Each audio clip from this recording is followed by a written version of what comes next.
हूँ आपका होस्ट और आज हम बात करेंगे डोरेमोन के एक और धमाकेदार रहस्यमयी एपिसोड की जो आपके होश उड़ा देगा। डोरेमोन, हमारा फेवरेट नीला रोबोटिक कैट, नोबिता को अपने जादुई गैजेट्स से बचाता है, लेकिन हर बार कुछ नए सवाल छोड़ जाता है। तो अपने डिटेक्टिव नोटबुक तैयार रखो, पॉपकॉर्न ग्रैब करो और चलो डाइव करते हैं इस लेटेस्ट एपिसोड में। सीजन 20 का ये नया एपिसोड जो रिलीज हुआ 30 मई 2025 को है दो सुपर थ्रिलिंग मिस्ट्री स्टोरीज का मस्त combo, the echoing memory box और द वैनिशिंग सिग्नल। चलो शुरू करते हैं समरी रिव्यू और देखते हैं क्या है खास इस एपिसोड में। पहली story, the echoing memory box story शुरू होती है नोबिता के साथ, जो स्कूल में अपनी भूलने की आदत की वजह से टीचर से डांट खाता है। वो घर आकर डोरेमोन से रोते हुए कहता है, यार मेरी मेमोरी तो टोटली जीरो है, कुछ करो। डोरेमोन अपने सिग्नेचर स्टाइल में 4D पॉकेट से निकालता है एक कूल गैजेट, मेमोरी बॉक्स। ये गैजेट पुरानी यादों को रिकॉर्ड कर सकता है और उन्हें फिर से प्ले कर सकता है, जैसे कोई मूवी। कितना मजेदार ना? नोबिता हमेशा की तरह बिना सोचे इस गैजेट को यूज करता है और अपनी पुरानी यादें देखने लगता है। लेकिन तभी बॉक्स से एक अजीब फुसफुसाती आवाज आती है जो कहती है, मुझे बाहर निकालो। नोबिता डर जाता है और डोरेमोन को बुलाता है। डोरेमोन चेक करता है और पता चलता है कि बॉक्स में कोई फ्यूचर की मेमोरी लॉक है जो किसी और की है। क्या? किसी और की मेमोरी? नोबिता और डोरेमोन इस मिस्ट्री को सॉल्व करने के लिए एक एडवेंचर पर निकलते हैं। वो बॉक्स को स्कूल के पुराने स्टोर रूम में ले जाते हैं, जहां उन्हें एक पुराना डायरी मिलता है। डायरी में लिखा है कि ये मेमोरी बॉक्स फ्यूचर से भेजा गया था। लेकिन ट्विस्ट ये है, बॉक्स की आवाज किसी ऐसे इंसान की है जो नोबिता को जानता है। क्या ये शिवाशी की आवाज है या फ्यूचर का कोई और कैरेक्टर? हंगामा तब और बढ़ता है जब बॉक्स अपने आप चालू हो जाता है और स्टोर रूम में अजीब अजीब इमेजेस प्रोजेक्ट होने लगते हैं। फ्यूचर की सिटी, अजीब मशीन्स और एक शैडो जो नोबिता को फॉलो करता है।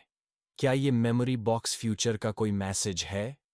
डोरेमोन अपनी स्मार्टनेस से मिस्ट्री को सॉल्व करता है, लेकिन आखिरी सीन में एक ऐसा सवाल छोड़ जाता है जो आपको हैरान कर देगा। थ्रिल, डर और हंसी का फुल ऑन डोज। दूसरी स्टोरी, द वैनिशिंग सिग्नल। दूसरी स्टोरी में नोबिता को स्कूल में एक साइंस प्रोजेक्ट मिलता है, रेडियो सिग्नल्स पर रिसर्च करना। नोबिता, जो साइंस में जीरो है, डोरेमोन से मदद मांगता है। डोरेमोन निकालता है सिग्नल स्कैनर, एक गैजेट जो किसी भी सिग्नल को पकड़ सकता है, चाहे वो पास्ट का हो या फ्यूचर का। कूल ना? नोबिता इस गैजेट को यूज करता है और तभी एक अजीब सिग्नल पकड़ में आता है जो बार बार वैनिश हो रहा है। स्क्रीन पर एक मैसेज फ्लैश करता है, हेल्प मी।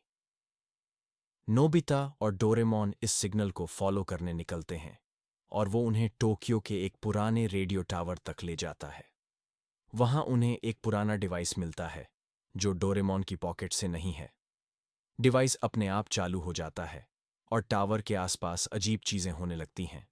लाइट्स फ्लिकर करती हैं, हवा में अजीब आवाजें गूंजती हैं और नोबिता का शैडो गायब हो जाता है। क्या? शैडो गायब? डोरेमोन पता लगाता है कि सिग्नल फ्यूचर से आ रहा है और ये डिवाइस टाइमलाइन से कनेक्टेड है।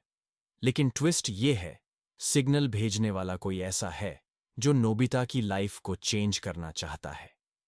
क्या ये फ्यूचर का कोई विलेन है? शिजुका, ज्ञान और सुनियो भी इस मिस्ट्री में शामिल हो जाते हैं और हंगामा फुल ऑन हो जाता है। क्या ये सिग्नल फ्यूचर का कोई ट्रैप है? डोरेमोन आखिर में मिस्ट्री को सॉल्व करता है, लेकिन एक सस्पेंसफुल क्लू छोड़ जाता है जो अगले एपिसोड का इंतजार बढ़ा देता है। एडवेंचर, मजा और सस्पेंस का जबरदस्त मिक्स इस एपिसोड की खासियत। पहला, मिस्ट्री का वाइब। इकोइंग मेमोरी बॉक्स में फ्यूचर की मेमोरी और वैनिशिंग सिग्नल में गायब होता सिग्नल बच्चों को स्क्रीन से चिपकाए रखता है। दोनों स्टोरीज में सस्पेंस का लेवल टॉप क्लास है। दूसरा, गैजेट्स। मेमोरी बॉक्स और सिग्नल स्कैनर सुपर यूनिक हैं, खासकर वो सीन जहां मेमोरी बॉक्स फ्यूचर की इमेजेस दिखाता है और सिग्नल स्कैनर शैडो को गायब कर देता है। वो थ्रिल और हंसी का परफेक्ट कॉम्बो है। तीसरा, टीम डायनामिक्स। इस बार ज्ञान और स्यूनियो की बेवकूफ़ी और शिजुका की स्मार्टनेस स्टोरी को बैलेंस करती है। नोबिता की जल्दबाजी और डोरेमोन का सिर पकड़ना व हिंदी डबिंग भी धमाकेदार है। नोबिता की मासूम आवाज़ और डोरेमोन की फ्रस्ट्रेशन टोटली ऑन पॉइंट है। चौथा, लेसन। स्टोरी सिखाती है कि बिना सोचे गैजेट्स यूज करना और दूसरों के सीक्रेट्स में ताक झांक करना मुसीबत ला सकता है। ये लेसन बच्चों के लिए मजेदार और आसान तरीके से दिखाया गया है। पांचवा, सस्पेंस। दोनों स्टोरीज आखिर में सवाल छोड़ती हैं। मेमोरी बॉक्स की आवाज किसकी थी? सिग्नल भेजने वाला कौन था? ये सस्पेंस आपको अगला एपिसोड देखने के लिए एक्साइटेड कर देता है। क्या थोड़ा बेहतर हो सकता था? पहला, स्टोरी डेप्थ।